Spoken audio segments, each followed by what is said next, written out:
বন্ধুরা, আমার চ্যানেলে আপনাদেরকে অনেক অনেক স্বাগত। তো আজকে নতুন একটা রেসিপি নিয়ে চলে এলাম, সেটা হলো চিকেনের দো পেঁয়াজা। এখানে 1 কিলো চিকেন আছে। চিকেনটাতে নুন, হলুদ, সর্ষের তেল দিয়ে 1 ঘন্টা হলো ম্যারিনেট করে রেখে দিয়েছি। এইখানে আছে বেশি করে একটু পেঁয়াজ কুচি আর আদা রসুন কুচি, আর এইখানে হলো চিড়ে রাখা কাঁচা লঙ্কা। তো বন্ধুরা, তেল গরম হয়ে গেছে। ফোড়নে দেব তেজপাতা, শুকনো লঙ্কা, জিরে, দারচিনি আর এলাচ। তারপর দেব কুচনো আদা আর রসুন।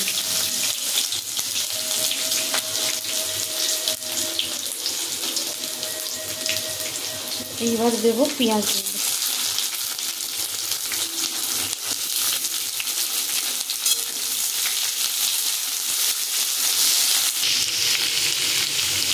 এইবার দিয়ে দেবো বন্ধুরা কাঁচা লঙ্কা, যেগুলো চিড়ে রেখেছিলাম। দিয়ে দেবো সামান্য একটু লবণ, পেঁয়াজটা যাতে মজে যায় তার জন্য।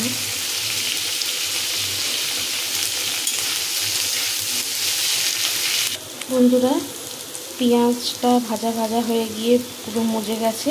এবার দিয়ে দেবো ম্যারিনেট করে রাখা চিকেনটা।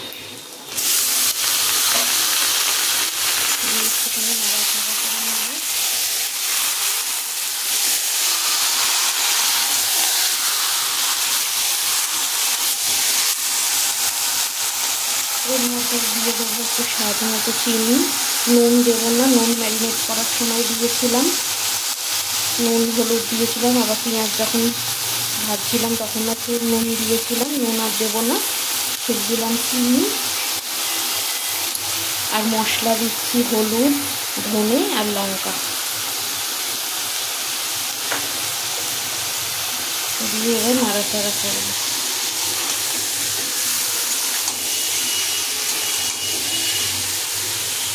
তো বন্ধুরা, মশলাটা মাখিয়ে নিয়েছি।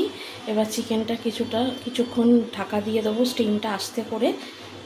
গা থেকে যা জল আছে বেরিয়ে যাবে, দিয়ে একটু সিদ্ধও হয়ে যাবে চিকেনটা।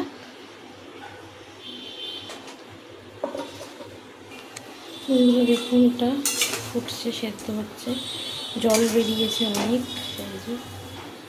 জল বেরিয়েছে। আবার এটাকে ঢাকা দিয়ে দেবো আবার।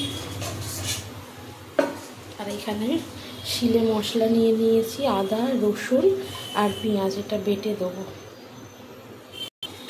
পেঁয়াজ আদা রসুনের পেস্টটা দিয়ে দিলাম।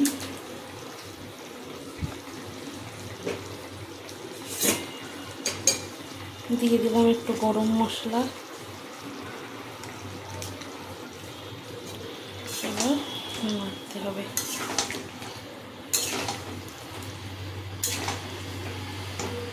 এবার মাংসটা নেড়ে নেড়ে শুধু কষাতে হবে যতক্ষণ না তেল বেরোচ্ছে। তেল যখন বেরোবে তখন মনে হবে যে মাংসটা কষানো হয়ে গেছে।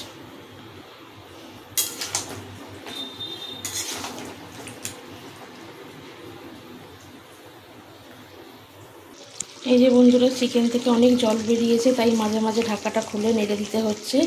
জলটা শুকিয়ে কষা কষা হয়ে আসলে, যখন তেল ছাড়বে তখনই রেডি হয়ে যাবে দো পেঁয়াজা। নামানোর সময় একটু ভাজা মশলা আর ঘি দিয়ে নামিয়ে নেব। তো জলটা একটু শুকাক, ওই জন্য বারবার একটু ঢাকা খুলে খুলে নাড়তে হচ্ছে। বন্ধুরা দেখুন, মাংসটা কষা কষা হয়ে এসছে, তেল ছেড়ে গেছে। এবার দিয়ে দেবো একটু ঘি দিয়ে দিলাম। দিয়ে দেবো একটু ভাজা মশলা। এইখানে আছে ধনে, মৌরি, জিরে, গোলমরিচ আর একটু মৌরি আর শুকনো লঙ্কা।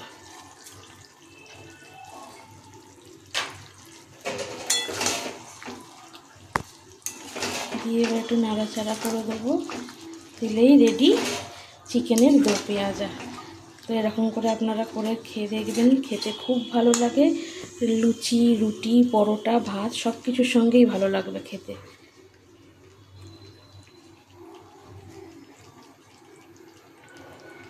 তো আজকে রেসিপিটা যদি ভালো লাগে অবশ্যই দেখার অনুরোধ রইল আপনাদেরকে।